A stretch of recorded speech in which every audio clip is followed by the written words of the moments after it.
Press के सभी साथियों को मेरा नमस्कार। आज हम यूथ कांग्रेस की तरफ से प्रेस कॉन्फ्रेंस कर रहे हैं, जिसमें मैं स्टेट प्रेसिडेंट, वाइस प्रेसिडेंट अभिभूषण और जीएस तैमीर और हमारे सीनियर भैया हैं जो एक्स सेक्रेटरी रह चुके हैं यूथ कांग्रेस के, सनी भैया, हम सब आज यहाँ मौजूद हैं। अभी 2 दिन पहले एक प्रेस कॉन्फ्रेंस हुआ था जो बीजेपी के स्टेट प्रेसिडेंट अजय बैरागी जी ने और उनके कुछ साथियों ने किया था। हम उसी प्रेस कॉन्फ्रेंस को लेकर आज बात करने वाले हैं और उन्हीं अपने अंडमान के इशू को लेकर बात करने वाले हैं, अपने जनता से जुड़े हुए मुद्दों पे बात करने वाले हैं। अजय बैरागी जी ने एक मुद्दा उठाया है, एक सवाल किया है, यही कि कांग्रेस परिवार पे सवाल करते हुए कि जो धीरज साहू है, जिनका अभी ईडी केस चल रहा है और कुछ करोड़ों का स्कैम बताया जा रहा है, उन पे सवाल करते हुए पूछा है कि इसके लिए कांग्रेस जिम्मेदार है।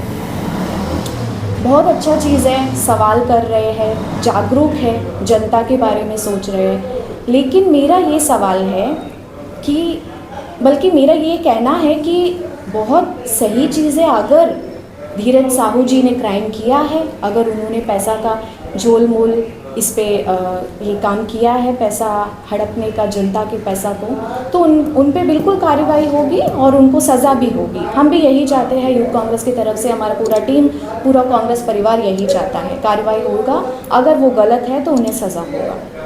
लेकिन मुझे लगता है अजय बैरागी जी अपने अंडमान के जनता को भूल गए, अपने अंडमान के जनता के लोगों के बारे में सोचना भूल गए हैं, क्योंकि अंडमान में जो इतना बड़ा स्कैम हुआ है उसके बारे में तो वो बात ही नहीं कर रहे हैं, उनके बारे में तो वो बोलना ही भूल गए हैं।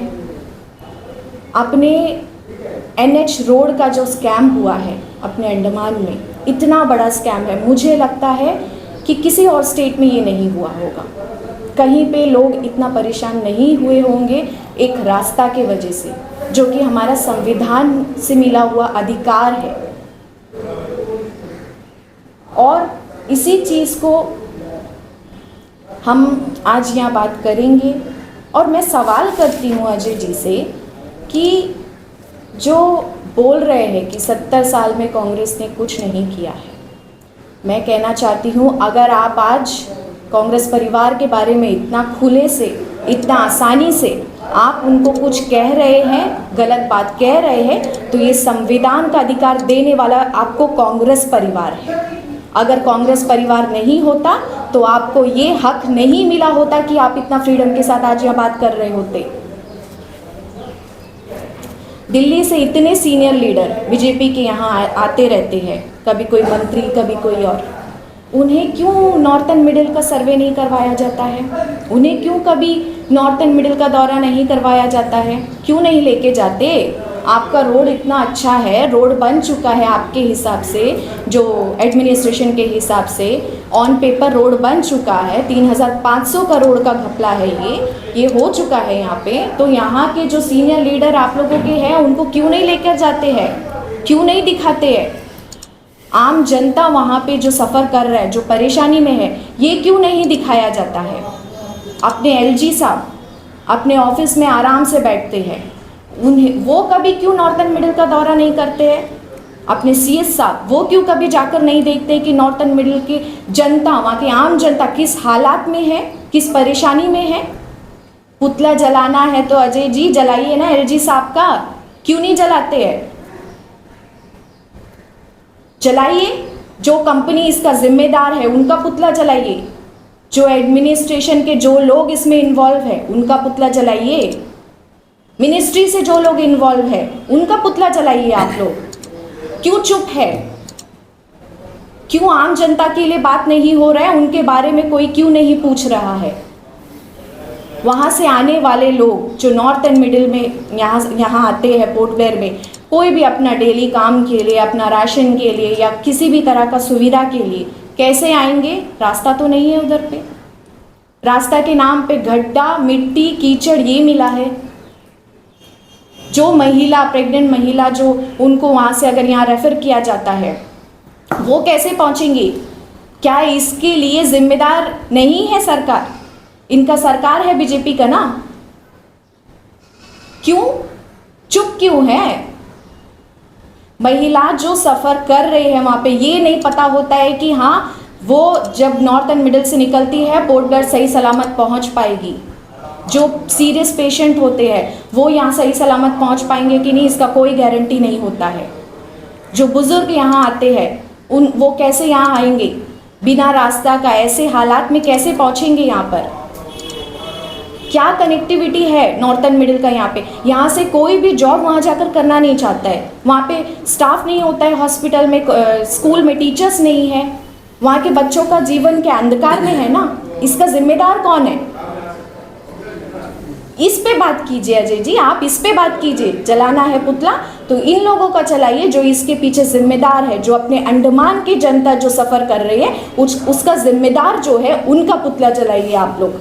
हम भी साथ देंगे बिल्कुल।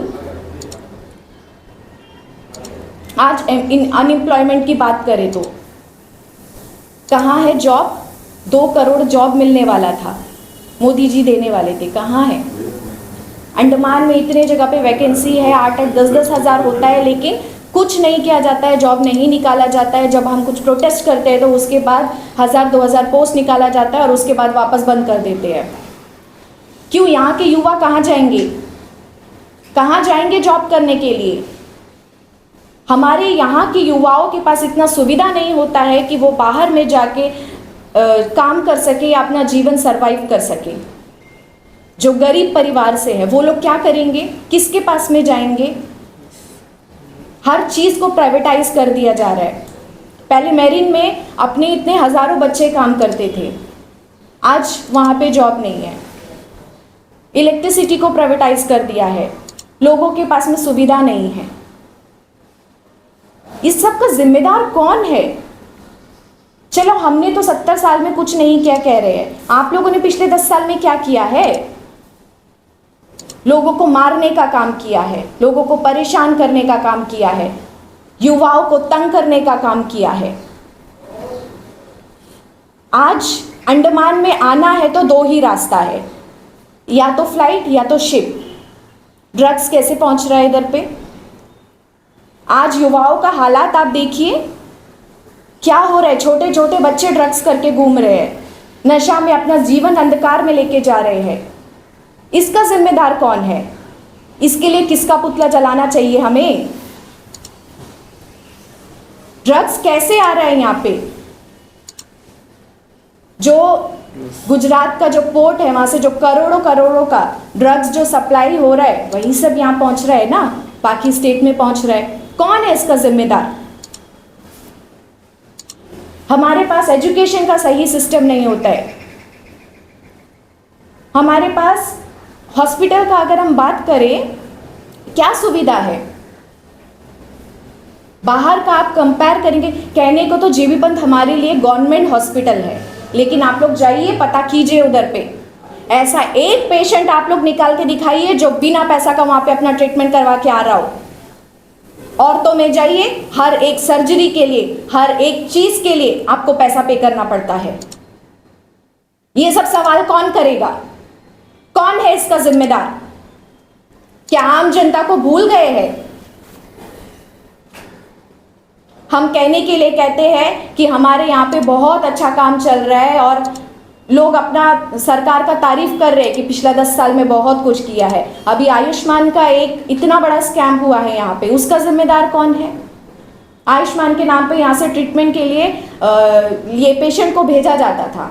इसमें भी बहुत कुछ है जो मैं आप लोग खुद पता कर सकते हैं, लेकिन मैं इस पे बात करूंगी कि अभी पिछले 1 महीने से इसको बंद कर दिया गया था। क्यों बंद किया गया था? क्योंकि मिनिस्ट्री में हमारे अंडमान के जितने जनता है उनका सारे लोगों का वहाँ पे अपडेट नहीं हुआ था कार्ड का, बीपीएल कार्ड का। किसकी गलती है? अगर मिनिस्ट्री में अगर कार्ड का अपडेट नहीं होता है तो क्या यहाँ से आम जनता या हम लोग जाके अपडेट करेंगे? किसका काम है ये? और वहाँ पे अगर अपडेट नहीं हुआ है, इसकी वजह से अंडमान की जनता क्यों सफ़र करे? 1 महीना से यहाँ पे बंद किया गया था ये सर्विस, आयुष्मान का स्कीम नहीं लागू किया जा रहा था, जिसकी वजह से कई जनता परेशान हुई है। लोग सफ़र कर रहे हैं, गरीब परिवार है, कहाँ से लाएंगे पैसा? इसका जिम्मेदार कौन है? इसके लिए किसका पुतला हमें जलाना चाहिए? कहने के लिए हमारे पास बहुत कुछ है और भी लंबा चिट्टा है जो हम खोल सकते हैं, लेकिन अजय जी ने जो ये बात कही है, गांधी परिवार को जो कहा है, जो कांग्रेस परिवार के लिए जो अपशब्द किया है, उसे वापस लेना होगा, वरना यूथ कांग्रेस इस बात को सुन के चुपचाप नहीं बैठेगा। और अपने अंडमान के जनता के बारे में आप बात कीजिए, बाहर का तो हम बाद में भी कर सकते हैं, अपने अंडमान का प्रॉब्लम को सॉल्व कीजिए, अपने अंडमान की जनता के बारे में बात कीजिए। अब मेरे बात कहने के लिए और भी लोग हैं, आगे अब अभिभूषण वाइस प्रेसिडेंट बात करेंगे। आप सभी को मेरा नमस्कार, मेरे सारे मीडिया साथियों को और आप सभी के चैनल के सभी दर्शकों को मेरा नमस्कार। हाल फिलहाल में आपने देखा है कि धीरज साहू जो कांग्रेस के सांसद हैं, उनके घर से ईडी द्वारा कुछ करोड़ों रुपए बरामद हुए और उसको लेकर यहाँ के जो लोकल बीजेपी के पॉलिटिशियंस हैं उन्होंने बहुत हंगामा किया, प्रेस कॉन्फ्रेंसेस किया और काफ़ी बदनाम किया, आवाज़ उठाया। बात सही है, आवाज़ उठाना भी चाहिए, अगर कहीं गलत होता है तो आवाज़ उठाना एक नेता का फ़र्ज़ होता है, सही को सही बोलना, गलत को गलत बोलना भी चाहिए। लेकिन आप लोगों के सामने मैं एक डेटा रखना चाहूँगा जो पिछले 5 सालों में बीजेपी और उसके अलायंस जितने भी बिजनेस पार्टनर्स के द्वारा स्कैम किया गया। विजय माल्या के बारे आप सभी जानते ही हैं, जो 9,000 करोड़ लेके फरार हो गए। मेहुल चौकसी और नीरव मोदी, आपको पता होगा, पंजाब नेशनल बैंक के फ्रॉड केस में फंसे थे, जिन्होंने 14,000 करोड़ का फ्रॉड किया। हितेश नरेंद्र भाई पटेल 8,100 करोड़, जो गुजरात बेस एक बायोटेक कंपनी है, उन्होंने 8,100 करोड़ का फ्रॉड किया। आपको पता होगा कि हमारे जो प्रिय प्रधानमंत्री जी हैं नरेंद्र मोदी, हमेशा एक ये बयान देते हैं कि बेटी पढ़ाओ बेटी बचाओ। लेकिन आपको बताना चाहूँगा कि बीजेपी के एक सांसद है ब्रिजभूषण शरण सिंह जी, जो कि इंडियन रेसलिंग फेडरेशन के चीफ भी है, उन पे सेक्सुअल हरासमेंट के चार्जेस लगे हैं, stalking, intimidation as well as making sexual remarks के चार्जेस लगे हैं। उनको क्यों नहीं सस्पेंड किया गया? जो अजय बैरागी जी इतने बड़े बड़े पुतलों को जलाते हैं कि कांग्रेस ने स्कैम किया, उन सारे लोगों का पुतला जलाया, तो मैं उनसे ये पूछना चाहूँगा कि इन सांसदों का, ये जो लोग जो पैसा लेके भागते हैं, उनका पुतला क्यों नहीं जलाया गया? पिछले 5 सालों में हमको एक और चीज़ देखने मिला, बीजेपी के द्वारा BJP washing powder Nirma scheme, जो आपको पता है, उस पर भी मैं प्रकाश डालना चाहूँगा। नारायण राणे जी, जो कि बीजेपी के एक कैबिनेट मिनिस्टर है, उन पे ईडी द्वारा 300 करोड़ का चार्जेस लगाया गया। जैसे ही उन्होंने बीजेपी में अपना मेंबरशिप लिया, वैसे ही सारा का सारा केस खत्म। उनका पुतला क्यों नहीं जलाया? शुभेंद्र अधिकारी जी, जो कि बीजेपी के एमएलए है वेस्ट बंगाल से, उन पे शारदा चिट फंड का स्कैम का एक केस चल रहा था ईडी द्वारा, सीबीआई द्वारा, कोल स्कैम का इल्जाम लगा है। वो सारे चार्जेस को खत्म कर दिया गया जैसे ही उन्होंने बीजेपी का सदस्यता को ग्रहण किया। एक इकोनॉमिक ऑफेंसिव विंग है जिसमें ज्योतिरादित्य सिंधिया जी को 2014 में लैंड ग्रैबिंग केस में फंसाया गया था, इल्जाम लगा था, उस केस को भी खत्म कर दिया गया 2018 में। उनका क्यों नहीं पुतला जलाया गया? जो हमारे कर्नाटका के पूर्व मुख्यमंत्री थे BS येडियुरप्पा जी, उन पे बहुत सारे अनगिनत चार्जेस लगाया गया था। जैसे ही उन्होंने बीजेपी में अपना नाम सदस्यता लिया, उनका भी सारा चार्जेस को इमीडिएटली ड्रॉप कर दिया गया। तो ये पूछना चाहूँगा, इन लोगों का पुतला अजय बैरागी जी और वो पैनल में जितने भी सारे लोग बैठे थे, कब आप लोग जलाने वाले हो? और उससे भी बड़ी चीज़ में मैं बोलना चाहूँगा, जब 2014 में बीजेपी इलेक्शन लड़ रहा था तो मोदी जी ने हमसे कई सारे वादे किए थे, जिसमें से कुछ खास एक 2-4 इंपॉर्टेंट पॉइंट्स मैं बताऊंगा।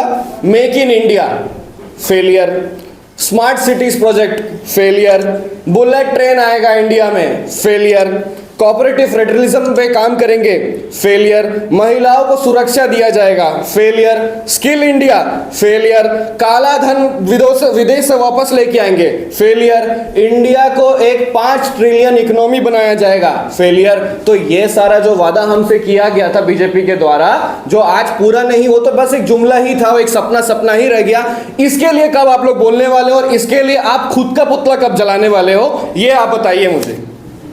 चलिए खैर, ये तो सेंट्रल वाला चीज हो गया, देश विदेश का बात हो गया। लेकिन अब हम आते हैं अंडमान निकोबार में। आप सभी को पता होगा अंडमान निकोबार में आज सबसे बड़ा मुद्दा क्या है, नॉर्थ मिडिल अंडमान का, NH4। आज अगर पहले जो जगह पे 3 से 4 घंटा का ट्रैवल होता था, आज उस जगह पे 10-10, 12-12 घंटा लग रहा है। 3,500 करोड़ से ऊपर NH4 NHIDCL को दिया गया है मिनिस्ट्री के द्वारा। वो पैसा कहाँ गया, आप बताइए। नितिन गडकरी जी पूरा देश में, दिल्ली में, यूपी में, सब जगह, बॉम्बे में एक्सप्रेस हाईवेज बना रहे हैं, लेकिन हमारा NH4 का क्या हाल है, उसमें गड्ढा तक नहीं भरा इन्होंने। तो वो सवाल के लिए आप अपने मंत्री से कब पूछने वाले हैं और उनका झूठ के लिए उनका पुतला कब जलाने वाले हैं, ये बताइए। नितिन गडकरी जी द्वारा 2015 में विशाल जोली जी के साथ में आकर, जो आपके बीजेपी के होम मिनिस्ट्री एडवाइजरी बोर्ड के पैनल मेंबर भी है, उन्होंने बंबू फ्लैट जेट्टी में खड़े होकर 2015 में लोगों से वादा किया था कि चाटम बंबू फ्लैट ब्रिज जो है 3 से 6 महीने में वो फैसला कर लेंगे कि टनल बनाना है कि ब्रिज बनाना है। 8 महीने में आप लोगों को ब्रिज दिखना शुरू हो जाएगा। वो ब्रिज आज कहाँ है, ये पूछना चाहूंगा। और ये भी पूछना चाहूंगा कि उस झूठ के लिए आप लोग उनका पुतला कब जलाने वाले हो। तो ऐसा ही काफी सारा स्कैम्स है। आपको एक और स्कैम बताना चाहूंगा, जैसे हमारे अध्यक्ष जी ने बोला कि ड्रग्स का मैटर है। एक DRI का रिपोर्ट है 2021 एंड 2022 में 2889 kgs of heroine Munda port से बरामद किया जाता है गुजरात में। वो पोर्ट का मालिक कौन था, अडानी जी। ठीक कुछ दिन के बाद में 9,000 करोड़ का ड्रग्स दोबारा उसी सेम पोर्ट से बरामद किया जाता है। टोटल 30,000 करोड़ का ड्रग्स अडानी जी के पोर्ट से बरामद किया जाता है। आप लोग अडानी जी का पुतला कब जलाने वाले हो। ऐसा कई सारे मुद्दे हैं जिन पे बीजेपी के सारे नेताओं को बोलना चाहिए, जो उन लोग आप लोगों के लिए ही सोचते हैं। और हमारा पहला मुद्दा और पहला एम हमेशा यही रहता है कि अंडमान निकोबार आइलैंड्स को कैसा हम आगे लेके जाएंगे। उसके लिए PRI के पास में डेमोक्रेटिक रिप्रेजेंटेशन, जो आज से हमारे कांग्रेस का जब सरकार चलता था तो हर एक नेता के पास में, जो आप लोग वोट देके अपने एरिया में प्रधान, जिला परिषद चुनते हो, आप लोग म्युनिसिपल में काउंसिलर्स चुनते हो, वो सारे चीजों पे उनके पास में एक पावर होता था, जो पावर को बीजेपी का सरकार जैसे ही 2014 में आया, उन्होंने धीरे धीरे खत्म करना शुरू कर दिया। ऑफिसर राज लेके आ गए, क्योंकि अंडमान निकोबार एक केंद्र शासित राज्य है, एक यूनियन टेरिटरी है जिसमें सिर्फ केंद्र सरकार का रूल चलता है, राज चलता है। अगर PRI और म्युनिसिपल काउंसिलर्स के पास में पावर रहेगा तो वो सारा अपना स्कीम और अपना लुटाई नहीं कर पाएंगे। इसीलिए उन्होंने क्या किया, सारा PRI और काउंसिलर्स इलेक्टेड बॉडी से अपना पावर छीनकर अपने ऑफिसर्स के हाथ में दे दिया, ताकि पूरा दिल्ली से घंटी बजेगा अंडमान निकोबार आइलैंड्स में और उनका काम खत्म। उनको जितना पैसा लूटना है उनका पास आ गया, बाकी अंडमान निकोबार के जनता से कोई मतलब नहीं है। मैं बीजेपी सरकार से, बीजेपी के अंडमान के नेताओं से और दिल्ली में बैठे हुए बीजेपी के नेताओं से भी यही दरख्वास्त करूंगा कि अंडमान निकोबार को इतना भी इग्नोर मत करिए। हम भी इंसान हैं, हम भी, आप इसी भारत देश का एक हिस्सा है। आप लोग हमारे बारे में भी जरूर सोचिए।